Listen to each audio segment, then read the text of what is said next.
Okay, good morning, everyone. I am mindful of time, and I know we've got a lot of really great content to squeeze into this hour, so I am going to make a start.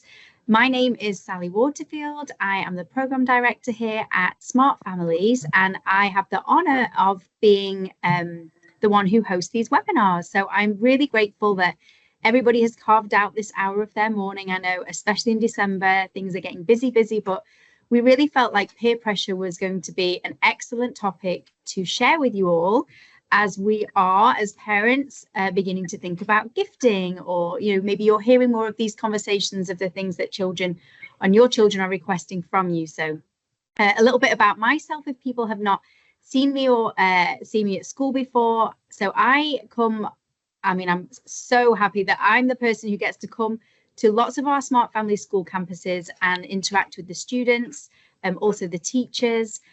Prior to this role, I was a teacher in my own classroom for 16 years. And so I had this extremely unique perspective of being able to observe lots and lots of different family dynamics over my years in the classroom. I'm also the parent to 3 children. I have a 9th grade son, a 7th grade son, and a 4th grade daughter. So I walk alongside you all as parents. Everything that I speak about is something that I am personally living as well. So welcome, everybody.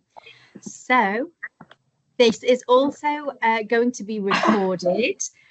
We will have the recording available, and we love these webinars, online talks, to be as interactive, just as personable as possible. So please feel free. If you want to share something, ask a question. I have my colleagues who are joining me. If my colleagues just want to take if you just want to put your cameras on, and I can just kind of give you a wave. So I have Ashley, who's joining us. I know I have Sarah, I have Hillary. So this is our Smart Families team who are with us here today. They will be helping me monitor the chat. So if you have any questions, they're also available to answer any questions that you might have. So please feel free to just be as interactive as you wish. Okay.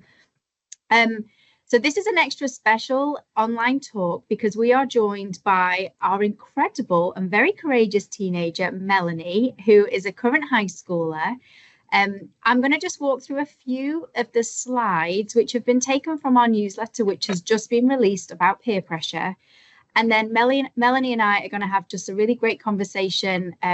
She's somebody who I was introduced to last year, and we've continued to keep in touch. And so we're just so happy that she's able to join us, because often we can see things through our adult lens, and we can really try and interpret how teenagers are experiencing the world.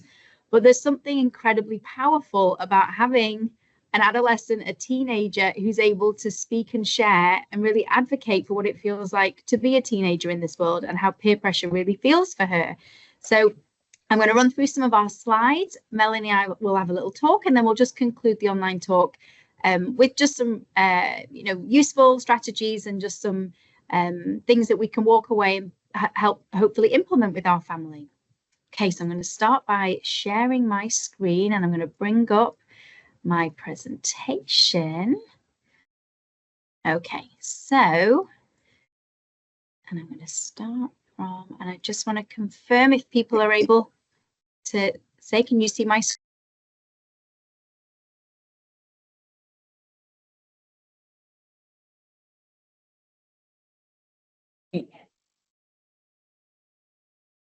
You muted, Sally.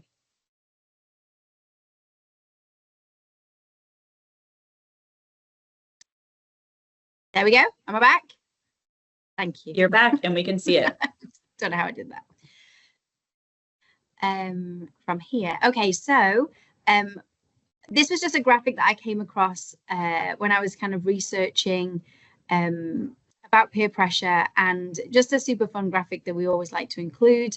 It really is just a fun way to show just the influence that peers can have on our children, and we're going to delve into the neuroscience behind why in an adolescent's life this is a particularly prominent thing.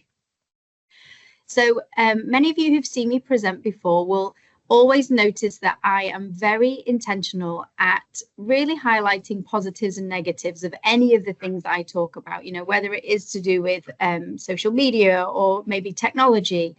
And so we can even segment peer pressure into positive and negative.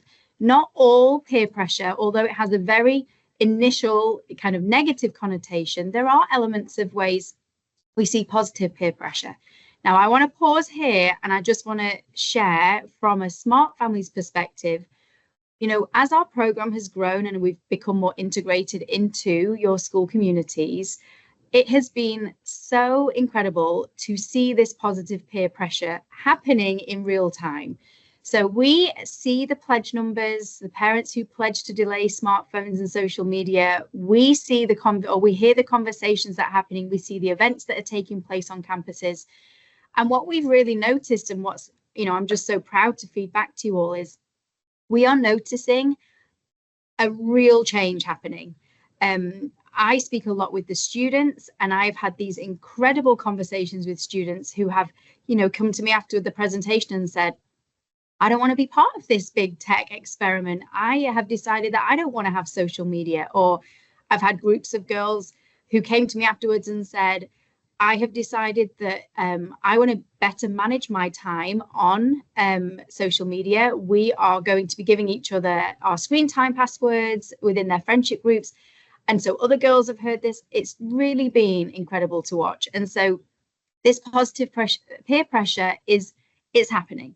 So this can be just socially. I've given some kind of examples here. There was also a study that was done to look at positive peer pressure that found that when teens were with their friendship groups and their social circles and decided to do positive things in society, so the study was one that demonstrated that being at a food bank, when a group of teenagers shared that they wanted to go and help at this food bank and wanted to give back to society, actually lots and lots of these teenagers and these adolescents wanted to do the same thing. And so it got this really good traction.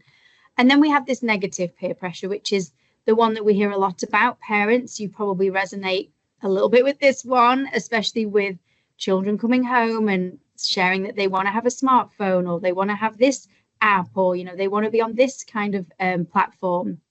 And this is where friendship groups can really influence the conversations that you have within your own home. So sometimes it could be something like engaging in a risky TikTok trend. And I spent some time prior to this webinar really looking at what has been the 2024 TikTok trend. Like, what is it? Because more often than not will make the news because something, you know, terrible has happened. And so one of the more recent TikTok trends that I came across that different countries were giving out warnings for was apparently a Benadryl challenge, where children are, one of the TikTok challenges is to take as much Benadryl, this, you know, the sedative antihistamine. And so people were now issuing warnings. And again, these are times when children, and many of you know from our previous presentations, just for the way that children's brains are developing, the fact that their prefrontal cortex, the part of the brain that really helps them to make good, safe choices, that help to be able to assess risk and know whether something is going to cause any harm. We know that part of the brain isn't fully developed until 25 years old. And so engaging in these TikTok trends is particularly risky for a lot of these youth who just do not really fully comprehend the risks and the dangers associated with them. So this is really kind of the negative peer pressure. When scientists have studied the brain, one of the things that they have spent a lot of time looking at is this concept of conforming and how we want to socially conform to others. And this is a very innate part of being a human. They can track this back for, you know, like many years, especially when it came to people who would live where there were lots of just risks in nature. So whether it was, you know, from wild animals or, you know, being able to find food. And so what we know is that humans' brains are wired to conform and find a group to keep them safe. And what is very interesting when it comes to teenagers is that they have this heightened activity of conformity. There's a really great podcast. It's called That Neuroscience Guy. And this is a neuroscientist who works at a college here in the US. And he really breaks down a lot of the neuroscience behind some of these interesting kind of notions of human development. And he did a podcast all about peer pressure. And he really broke down in a really nice way what happens in an adolescent brain when they are conforming, even when it's conforming to something or to engage in an activity that is not really a healthy or a good activity for them to be engaging in. And he was able to explain in his podcast that so adolescent children have got something very unique in their brain development, in that they actually produce more dopamine, so more of this kind of feel-good chemical that we hear about, than adult brains, and they're more sensitive to dopamine than adult brains. And he shared in his podcast that what actually happens when children go along with peer pressure and they engage in something that is against their maybe value system, even though it's framed in this kind of negative lens, their brains still respond by having that little dopamine hit. And especially when those peers accept them for doing the thing that they know goes against their value system, their brains still process that as a reward. And then what can happen is they will do something that's out of their value system. They will be accepted by a group of peers. You know, feeling accepted is a very, very strong desire, especially for adolescents. And then they're rewarded for doing that. And then it almost reinforces doing the negative behavior because they feel that sense of reward. So I'd highly recommend his podcast on peer pressure when it comes to teenage brains, because it's really fascinating. So again, this is just a little bit of an overview. We will have these slides available. So I normally put kind of some notes down for anybody to go back if they did want to read or share with any of their friends. So yes, we just know that adolescents, they are in this, you know, very intricate process of just mastering social conventions and, you know, really understanding who are their people. And I'm going to talk a little bit about attachment soon as well. And they are just very susceptible to a lot of the worldly input that they may see through things like social media. And it may not even be their own social media. It may be that they are with a friendship group and maybe those friends have social media, but it kind of trickles into their friendship group from the kinds of conversations that they're having. So there have been quite a lot of studies and research papers on peer pressure with a particular focus on teenagers. And one such study was really effective at highlighting a really unique stage of this brain development with teenagers. And that was, when is it particularly that we see that children or just humans tend to gravitate more to their peers? So just to explain this study, this was a study that was run, and what they did was they showed the participants a situation that was risky, and they asked them to rate the risk associated with the situation that they'd been shown. And then they repeated the same activity, but what they instead did is they showed the participants, the teenagers, the young adolescents, what the same peers, how they had judged the risk. And you can see what happens when they actually went back to retest, kind of provide the situation for a second time. What the young adolescents did, these children about the ages of 12 to 14, was they actually changed their perception of how risky they thought it was. And they instead assimilated to what all of the other adolescents thought. And this is something that neuroscience also backs up. There are many studies who replicated this particular study. So it's something that just to neurologically be aware of. And I speak often with my own personal experience of parenting my teenagers. And I have seen incidences of my own children who, you know, I know that I have instilled certain values in them. However, when they're in a big group of friends, they will almost, you know, kind of push those values to the side, and they'll want to gravitate and do the things that the rest of their friendship peers are doing. Now, there is hope, because what the studies have shown is that this is a period of time very unique to this young adolescence. And actually, from the table in front, you'll see that what happens as the child then begins to grow and develop is that their peer influence switches back to a family influence, and parents actually overtake and become the main point of influence for their children, provided there are some important factors which we will touch upon shortly. Some really interesting research that has actually been released kind of within the past year is how does social media affect this? And what research is now showing is that social media is extending this period of time where teenagers and adolescents are seeking their information and their acceptance from outside of the family. So what that means is, rather than us seeing this kind of gravitation back towards a family influence by 15 to 18, we're actually seeing an extension of it. Even up to 18 years old, children are still going to social media for their information, for their guidance, instead of going to their family unit. So just something for us really to consider. I'm going to pause at this point now, because for the next portion of this online talk, I would love to invite Melanie to unmute. And Melanie and I are just really going to go through, we've had lots of conversations off screen.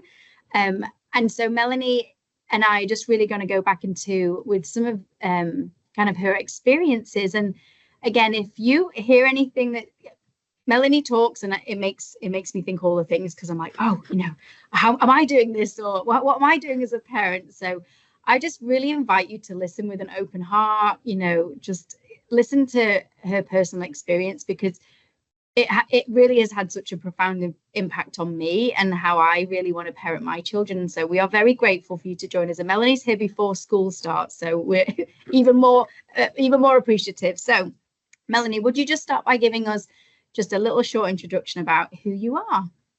Yeah, so my name's Melanie. I'm a junior right now in high school. I actually live in California, and I'm very passionate about finding a solution to this, because I feel like right now it's just chaos until we can figure out where to go from here.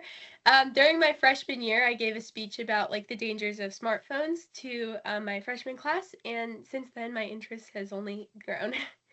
Yeah. And the way that I was connected to Melanie was that I was able to read the speech that she had given, and was just so blown away by her wisdom and insight. And so that's originally how we got connected. So Melanie, you have got a really great testimony to share about just your walk with things like social media. So I'd love to just start there, if you want to run through kind of some of those early experiences. Mm-hmm. Yeah, so I got a phone in 7th grade, but I didn't end up downloading social media until 8th grade. And then once I was in 8th grade, I got everything. I got TikTok, Instagram, Snapchat, and when I tell you I was so obsessed with these apps, it was like a whole new world. It didn't feel bad at first. I was like, I'm learning so much new information. I'm learning about new people, new ideas, and I loved it. And then I started to notice, it wasn't all rainbows, because I was falling behind on my sleep schedule, my homework, all this stuff. And sometime during that year, I watched Netflix's documentary, The Social Dilemma, and it really opened my eyes to truly how addicted I was. I had attributed my not completing my homework to a lack of motivation, but then I watched this and I was like, maybe it's not just me, maybe these apps are designed for this to happen. So when I decided to delete everything cold turkey, I felt so freed. I had a sense of mental clarity. The first week is a little difficult, but once I got past that week period, I felt amazing. But this was short-lived, because after 6 months, I noticed myself falling behind on all the trends. My friends would say jokes, and I'd be like, what does that mean? I started to feel left out. I was losing contact with a lot of my friends that I usually chatted with on Snapchat. And so I convinced myself, I was like, okay, we're going to only re-download Snapchat and only use it as communication. No scrolling, nothing. But then I don't even know what happened. I ended up getting everything back. So that was when it like really got worse, because I went into high school as a freshman. I had no new friends.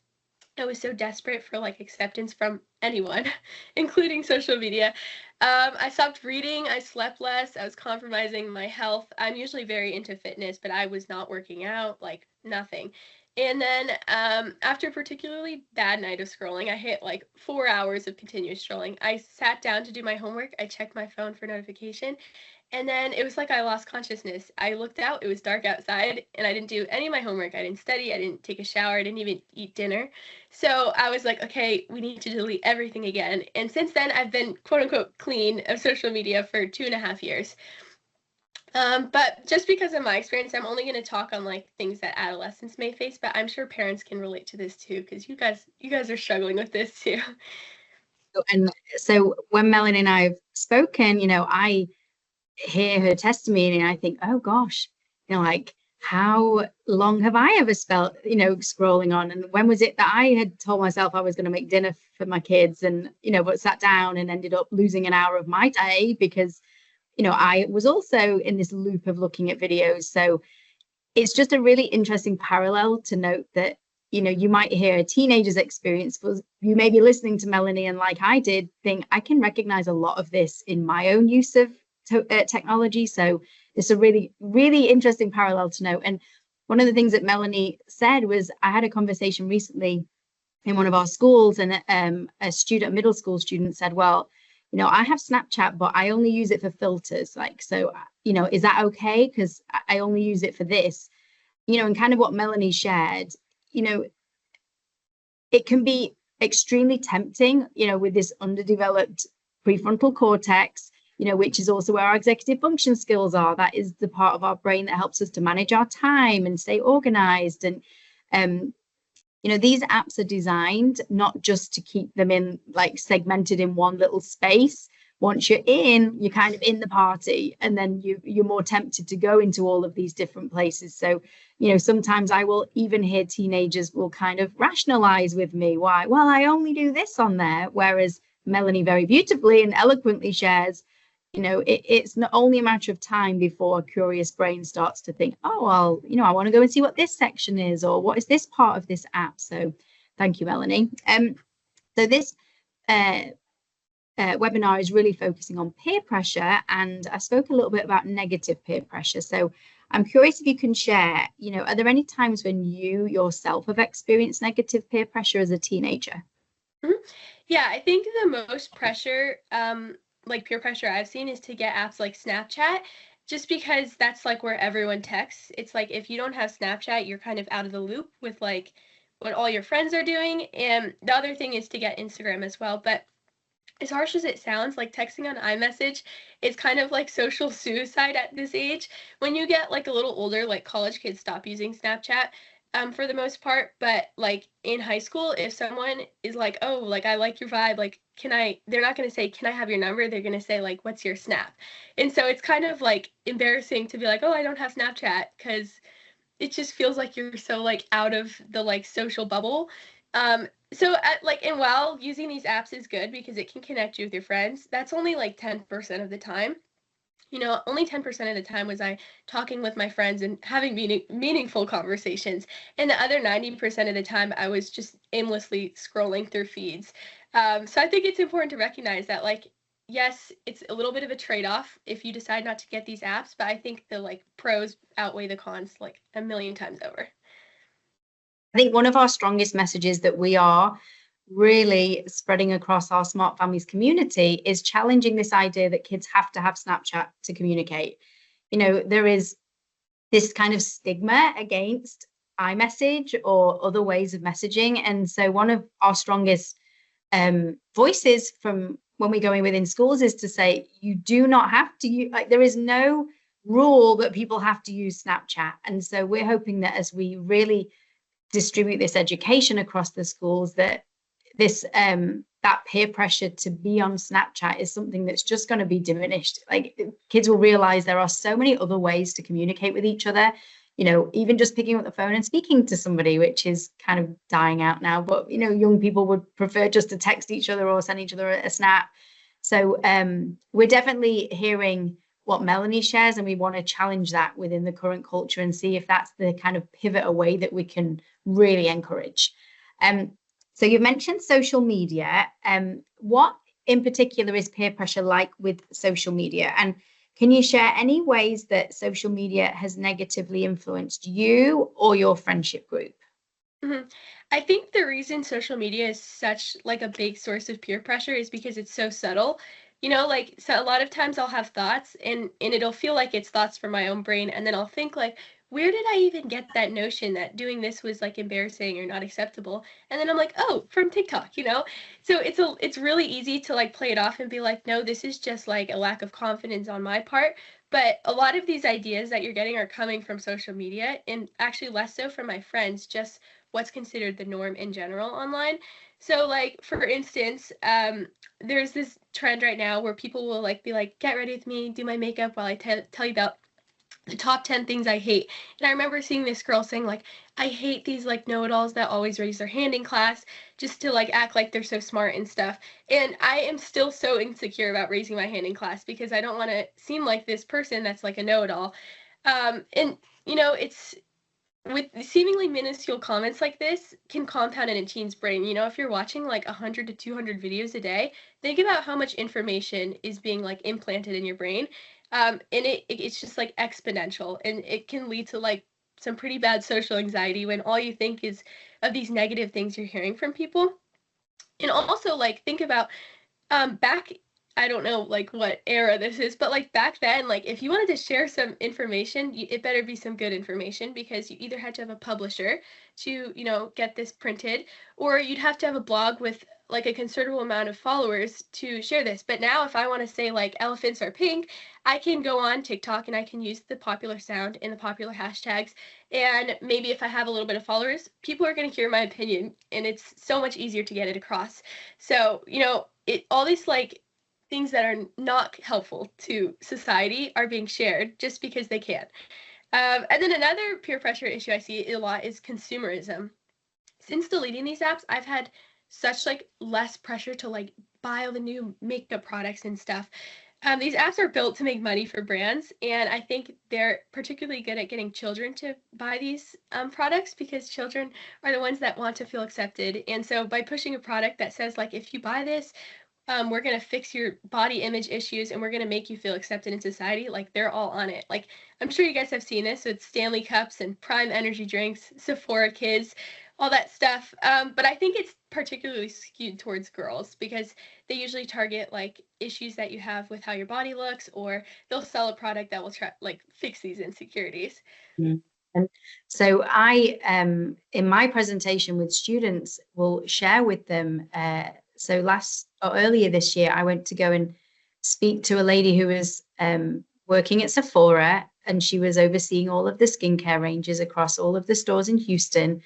And she told me that they had just been inundated with young girls who had seen a product by the name of Drunk Elephant. And, we started talking about this last year. And then subsequently in the last few months, it's kind of made national news coverage because everybody has been seeing this.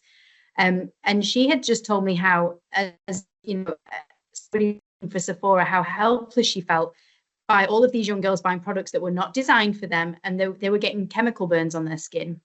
And they were coming back into the store, with these burns, and they were looking for some kind of skincare advice about what they could do and any other products. And what was this common theme was that children were seeing a product that was not designed for them, constantly like bombarded by these videos about this product, and then had decided that these were what they wanted to use. And even more shockingly, when I had this conversation with a group of upper elementary children, one of the children responded to me and said, well, what else am I going to use on my wrinkles? And she was 4th grade.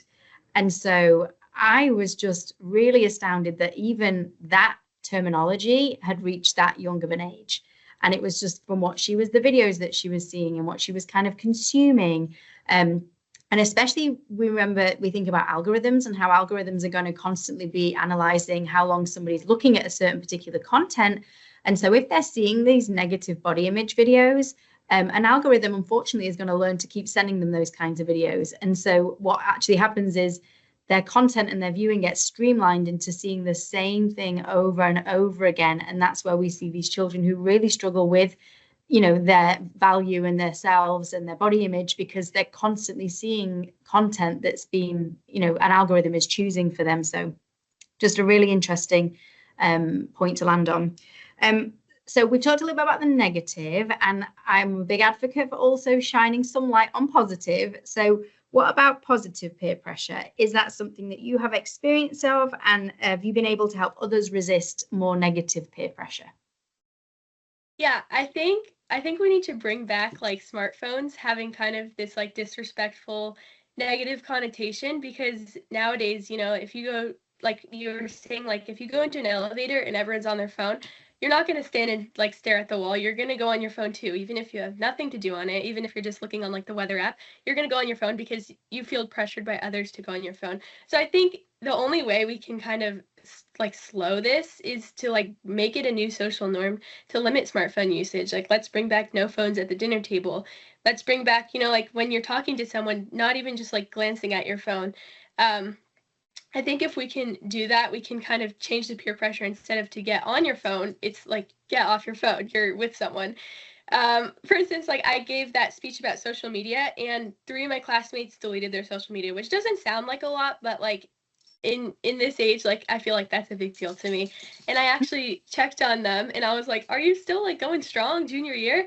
And all of them still have it deleted. So like it's great, and I've seen such a change with them too. A lot of them have started to take school a lot more seriously.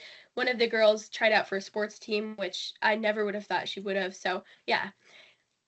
Awesome. I was sharing with Melanie last week that I've even kind of heard what Melanie has shared and challenged myself with some of my own experiences. So for example, I ride in an elevator every day for work, and there I have gotten this little default of like looking at my phone because it kind of feels awkward to be stood kind of in close proximity to another human, but we're not actually having a conversation with each other.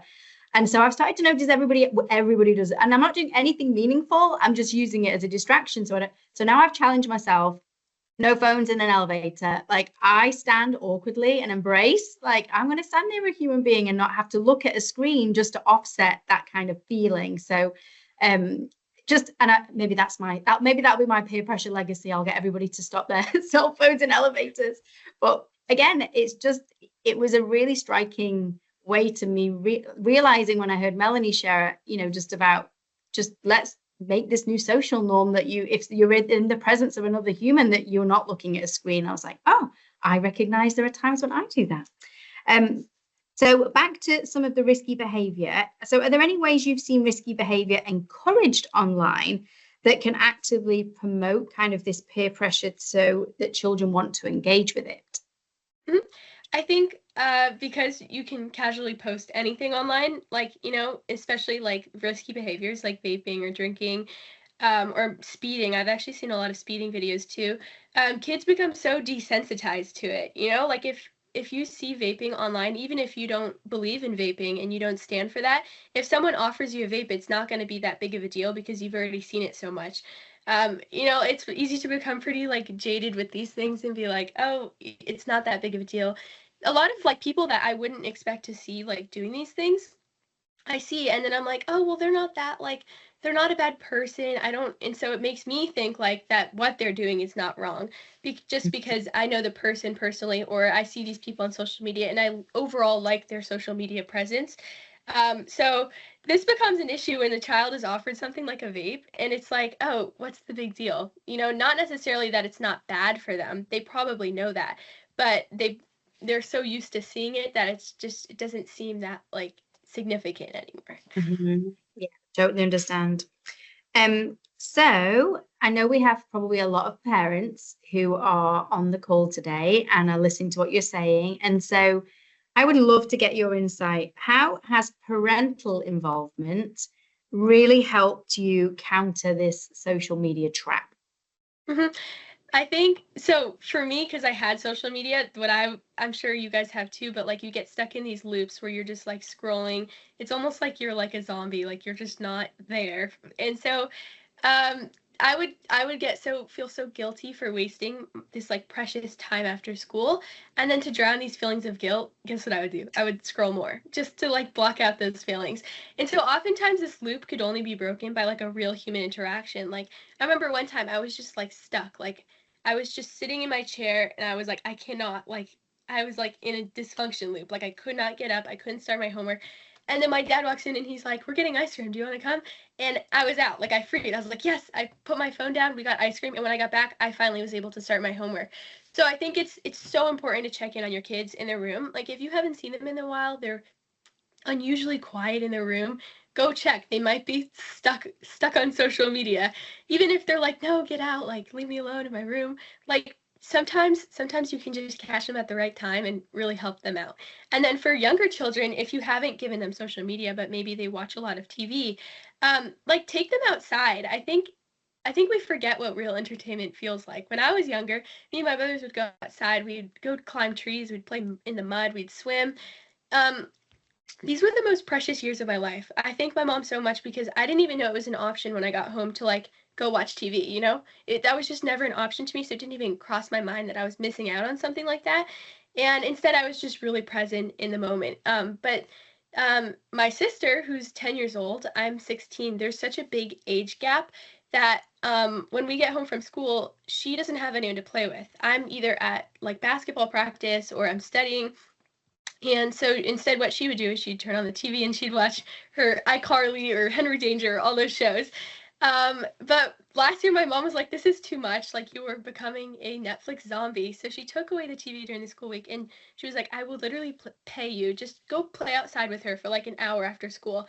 And the first week she hated it. I mean, I was pulling my hair out because she was just complaining. She's like, it's too cold out here. It's boring. Can we just go inside? Like she was so uncomfortable with being slightly uncomfortable, you know, playing outside. But then within a week, she was the one begging me to go play outside. I think it's so easy for parents to feel bad for their kids because they already have nothing to do. And, you know, you don't want to take away their one source of entertainment. If you're a busy parent that works and you don't have the time to give to your kids, to go play outside with them, it's like, well, I might as well let them do what they want. But I encourage you to be consistent. I mean, kids are pretty innovative with entertaining themselves. I make movies with my sister. They're horrible, but I make them. We do mud facials, like skincare mud, you know, random things. When you guys were kids on road trips, you would find things to do. You didn't have a screen, but you still found ways to be entertained. So, you know, trust your kid to entertain themselves. They're good at it. They just need a little bit of practice. And then I think if you like have an only child, you have to recognize that this is a time commitment for you too. You know, they're not going to immediately go to entertaining themselves once you take their screen away. They're probably going to throw a little tantrum and get upset, but you have to understand that like you have to put some time into this too until they can feel more comfortable with not being so stimulated all the time. I think an area that I've been really interested in recently was inspired from reading a book called The Opt-Out Family. And this was a lady who has tried to create a template, almost like an algorithm, using the same concepts that the tech industry use to captivate, you know, audiences online, and how families can really create their own algorithm to captivate their children to want to spend time with them. And in the tech industry, one of the big words that they get, or big key phrases they use, is how do we stop the scroll? So which means that they want people scrolling until they find the perfect video that makes them stop, and then they watch that video, which generates this money for advertising companies. However, I love the concept of like parents being the reason that they stop the scroll. Like as a human being, you can kind of intercept a child's media usage and you can stop the scroll. And like Melanie said, you know, initially children might find it very uncomfortable to not have this, you know, piece of technology that they've been used to, or a platform that they've been using, but they work their way through it. Just like Melanie shared, you know, now what was discomfort is now enjoyment. And so, you know, just giving the opportunity to have that potential. So, and then finally, Melanie, because I know you are headed off to school shortly, I'd love if you would just kind of conclude and just say, like, how does it feel for you as a teenager, as someone who has opted to not socially conform to all of the tech traps? And just any like final words that you want to share for the online talk today. Yeah, it's definitely an ongoing battle. I wish I could say, like, after I deleted social media that last time in freshman year, like, I've just been free and just happy, but it's like every day it's a decision to be like, I'm going to be present. I'm not going to compare myself to people online. Yeah, since getting rid of these time consuming apps, I feel like I have like a whole nother like half a day available to me. You know, like like those little hour periods between getting home from school and then going to practice is spent doing homework instead of like scrolling and then being like, oh my gosh, I have no time. I have to go to practice. You know, like time opens up so much. In 2023, I got to read 52 books, and then this year I've read 50 so far, but the year's not over, so I'm good to go. I'll finish it. But I've had the highest grades I've ever had. I'm still having time to spend quality time with my family, which I feel like when I first went to high school, I was like, how do people do this? You know, like your day is so structured in high school. It's just filled and like with all these activities.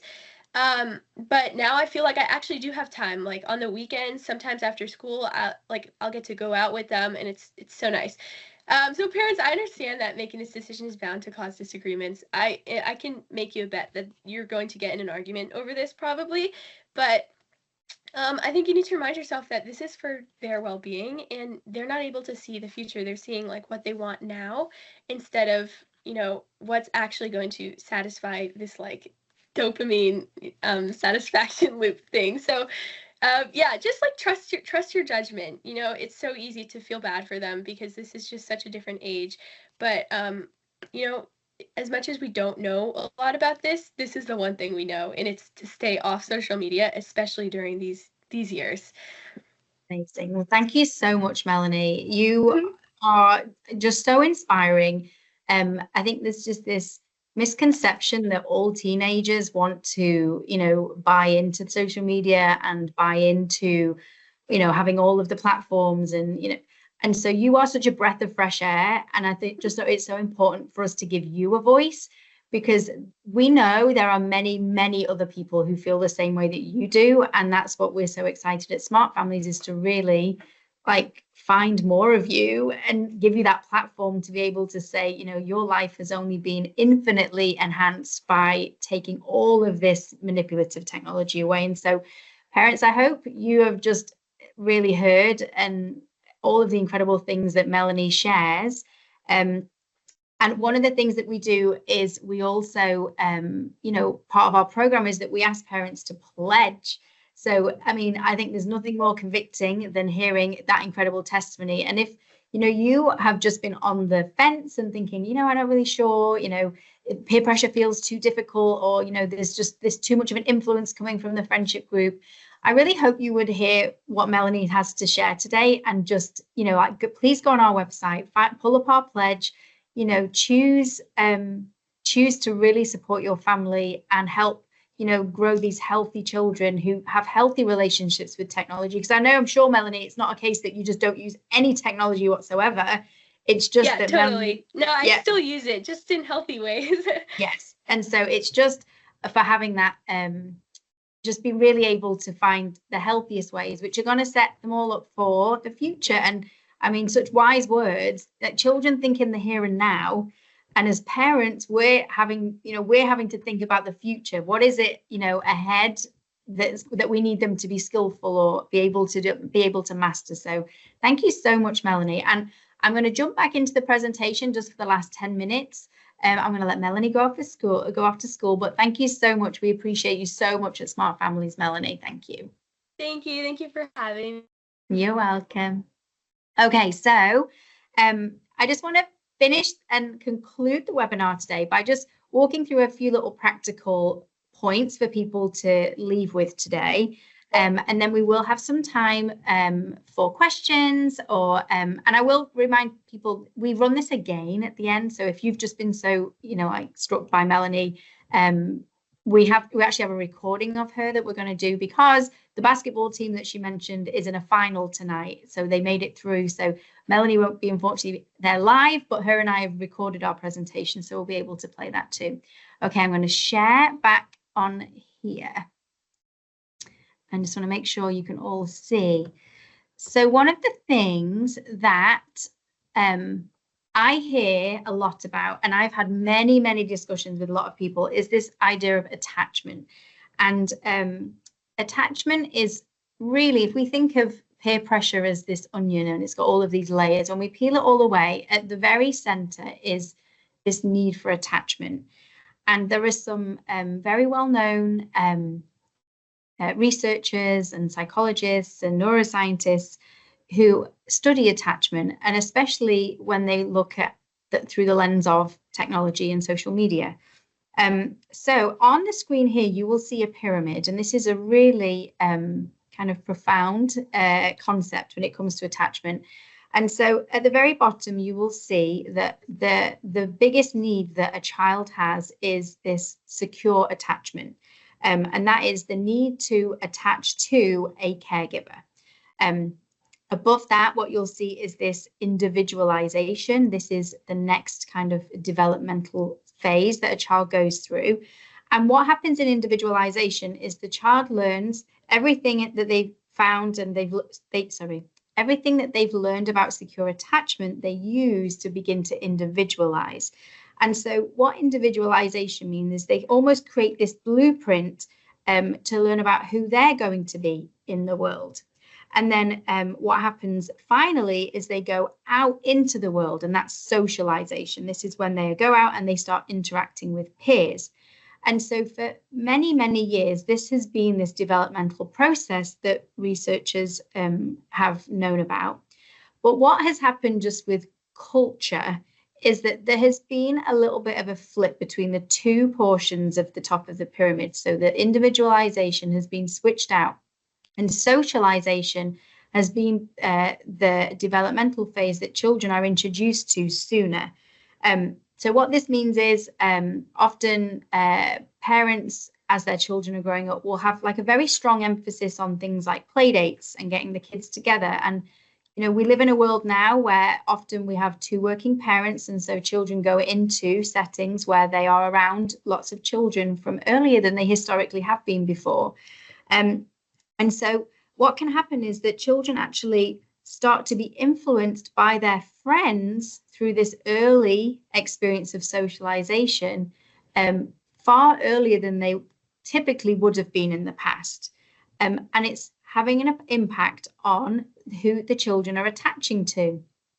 So if I move on to this page here. So with attachment, the way that a human being is, they can only have one primary attachment. So they cannot have competing attachments. And so what will happen with a human is they will attach to the person or the thing that they have most interaction with. And so if it's the parent who they spend most of their time with during this secure attachment phase, then they create this primary attachment to their parental caregivers. However, you know, sometimes, especially with adolescents, their brains cannot have these two competing ones when they've got their friendship group and their family unit at home. And so they default back to this, okay, who is it that spends more time with me? And that's how they will decide who their primary attachment is. So this can sometimes look a little bit, you know, difficult for parents, because I'm going to give you an example of what that can be like. So, you know, a child has been at school all day, they've been with a friendship group, they come home from school and you say, you know, how was your day today? And they say, good. And then you say, okay, you know, did anything interesting happen? And they say, no. And then they immediately go up and maybe start engaging in a group chat with the exact same children they've spent the last 8 hours with. And you can kind of feel a bit frustrated, like, well, hang on a sec, you've been with those all day. And really what you're seeing is that attachment, especially during that adolescent period when they will gravitate more to their peers, this is what it can look like. So it's really important for parents to really invest in remaining your child's primary attachment. They can still have friendship groups, but you want to be their primary attachment. And ultimately what that means is that you say, I have something to offer you that nobody else can. And so we do that through this unconditional loving acceptance. Some of these children's friendship groups can be really quite brutal. you know, like Melanie shared, you know, you don't know the TikTok dance, or maybe because they don't have TikTok, or, you know, they don't know what that joke means because they haven't got social media. And for those children, that can feel like rejection, and rejection feels extremely painful when you're an adolescent. But when they have you as their primary attachment, it means that they're able to gravitate back to their safe space. And so it helps just wash away that kind of feeling of rejection from their peer group, because they always know that they've got this safe, secure primary attachment. What a lot of research is actually showing is now that adolescents are actually developing attachments to inanimate objects, which means smartphones. Like if it's the smartphone that provides them the most attention, you know, that's where they spend most of their time, then the research is showing that neurologically children are actually attaching to smartphones. Or even social media, if it's social media where they're spending all of their time and getting all of their information and their validation.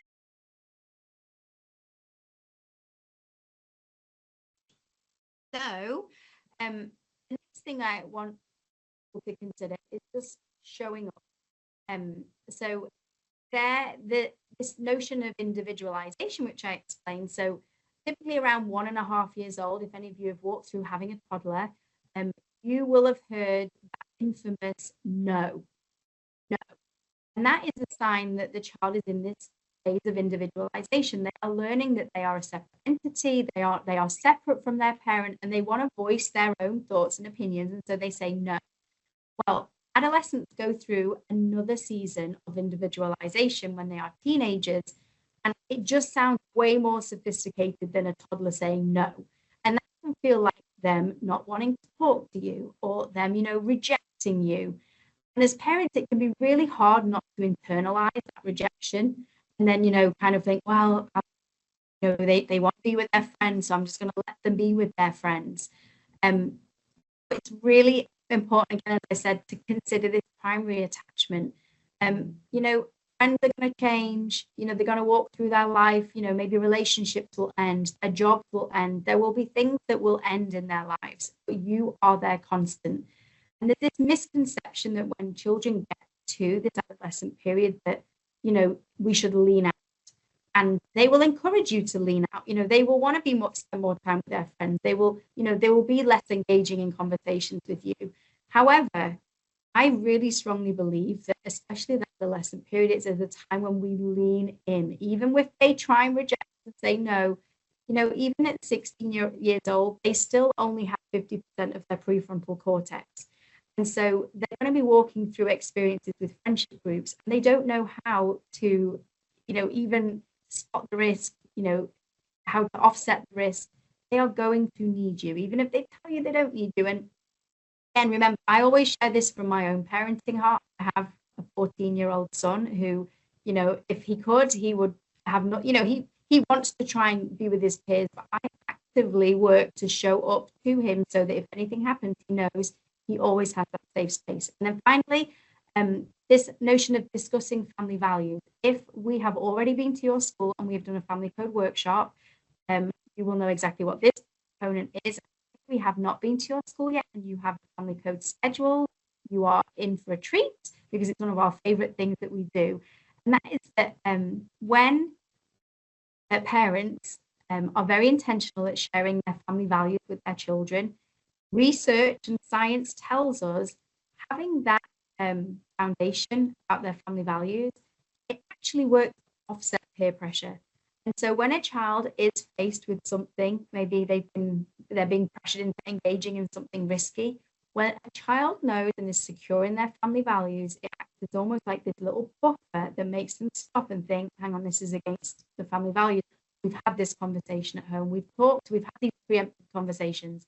Like, this is something that I don't want to engage in because it's against my family values. So scientifically, children knowing family values is actually a very effective way of countering some of this negative peer pressure. And then finally, just to conclude, these are just little points. You know, sometimes they just seem very, you know, very obvious, but in today's busy world, we can just sometimes forget that these are the most effective way to combat peer pressure. So listening, just being involved, teaching those refusal skills. So that means, you know, role play with your children certain scenarios that they potentially might be involved in. It could be, okay, we've pledged that we won't want to get with it. You're not going to have a smartphone until, high school. So let's role play and get some ideas. What kind of answers could we say to people when we get asked this? Or, if somebody says something that's hurtful, like what would be a response that we could say back to them? Really investing that time and showing that you are walking alongside them. You're not doing it, making these choices to punish them or to make them feel excluded. And so being part of those conversations is a really helpful way for children to know how to combat this peer pressure. Celebrate them, when they might say things to you. So I actually had a conversation with my son recently. He came home and said, I knew this was going to happen because his school is a smart family school. He said, this child can't have Instagram now because of you. And I was like, well, here's the thing, we've also pledged that you're not going to have social media. And now you're going to be surrounded by people who don't have social media. So this is actually something that's going to work quite well within your friendship group. And then we talked about it. And, I validated him and said, I know it's hard. I know you hear all of these things going around you, but I want to celebrate you for walking alongside our family and knowing that this is something that's important to us and that we are going to help you to grow and develop the best version of yourself as you grow up. To help build their self-esteem, just keep saying those comments. You just want it to be, you want to make you as attractive to them as all of these social media. And so, giving those little statements that make them feel like dopamine boost, it makes them feel good, have it come from you rather than these, very abstract social media videos. And then just always having open communication. It can be hard and feel very uncomfortable having some of the conversations with your children on some of these topics that they may feel or may hear about through peer pressure. But I say there are some things I want my 14-year-old son to hear from me, and I don't want him to hear it from other 14-year-old boys. And so we are building open communication as a way just to help protect him and just help him with the tools that he can then use to have those conversations with his friends. So thank you so much. I feel like we squashed a lot in this hour. Again, I'm just so grateful for everybody to be here this morning. We are rerunning this evening at 7 o'clock. So if you've heard something, please, if you have group chats with the parents at school, just put the link in there, get as many people as possible. We really think, especially as we're heading towards Christmas time, and maybe you are hearing that I want a smartphone or I want to have this. Just some really nice conversation that we can have. And we also would love just to highlight Melanie and her awesome testimony to as many people as possible. So I just check. I think my chat has been covered by my colleagues. And so I'll just open up the last 2 minutes. If anybody did have any questions, anything they'd like to share, please feel free. Otherwise, we just wish you a wonderful week and a very safe Christmas, and just have a wonderful holiday to everybody. Thanks.